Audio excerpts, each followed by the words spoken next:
এটা গরম হয়ে গেছে। এখন আমি শুকনো লঙ্কা জিরে ফোড়ন দিলাম। এখন তোমাদের মুড়ি ঘন্ট ডাল রান্না করে দেখাবো কাতলা মাছের মাথা দিয়ে। আর এই যে কাতলা মাছের মাথাটা রেখেছি, এখান থেকে কিছুটা মাছ দিয়ে দেবো।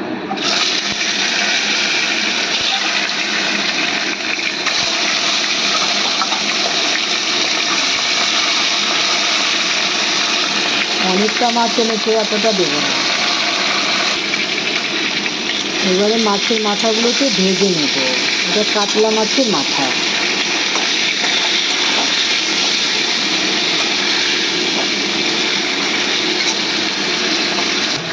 এতটা রেখে দিলাম আর এতটা রান্না করছি। এদিকে মুগ ডালটা সিটি দিয়ে নিয়েছি, প্রেসার কুকারে দেখো গলে গেছে একদম। এর মধ্যে মাথাগুলো দিয়ে দেবো আর একটু ভেজে তারপরে দেবো। জিরে আর শুকনো লঙ্কা ফোড়নে দিয়েছি আর মাছটা ভাজা দিয়েছি, ব্যাস, আর কিছুই দেবো না। এর মধ্যে আদাও গ্রেট করে দেবো না, কিচ্ছু না।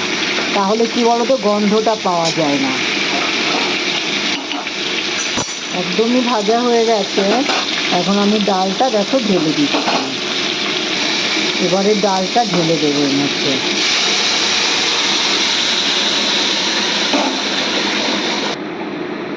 কত সুন্দর হয়েছে রান্নাটা, দেখতেও ভালো হয়েছে। একটু ভালো করে ফুটাবো, তারপরে নামাবো।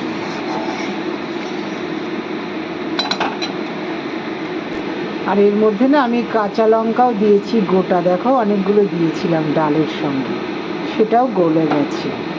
আর শুকনো লঙ্কা জিরে ফোড়ন দিয়েছি, দেখালাম। একটু ফুটালেই ব্যাস। কেউ যদি মনে করো একটুখানি এর মধ্যে মিষ্টি দেবে, তাহলে মিষ্টি দিতে পারো। আমরা কোনো ধরনের মিষ্টি ইউজ করি না রান্নাতে। কেন বলো তো, আমাদের তো সুগার, এই জন্য। আর ডালটা খুব সুন্দর হয়েছে, দেখো আমি ঘনও না পাতলাও না, এইভাবে রান্না করেছি। আর এই মাথা দিয়ে মুগ ডাল রান্না করলে না, ডালটা একেবারে গলে গেলে না ভালো লাগে না, একটু গোটা গোটা থাকলে ভালো লাগে। দেখো আমার একটু গোটা গোটা আছে এর মধ্যে। আমি ভালো করে দেখানোর চেষ্টা করছি, দেখো আমারটা একটু গোটা গোটা আছে, মানে একেবারে গলে গেলে ভালো লাগে না। এতক্ষণ একদম গলে গেছে দেখো। আর এইভাবে ডাল রান্না করলে কিন্তু অসাধারণ লাগে। দেখো দেখতে তো খুব সুন্দর হয়েছে, তোমরা দেখতেই পাচ্ছ। আর মাথাগুলোও অনেকটা নরম হয়ে গেছে। তাহলে আমার মাথা দিয়ে মাছ ডালটা রান্না করলাম, সেটা তোমাদেরকে দেখালাম। তোমরাও এইভাবে রান্না করবে। আর তোমরা যদি পছন্দ করো, এর মধ্যে একটু মিষ্টি দেবে, ব্যাস।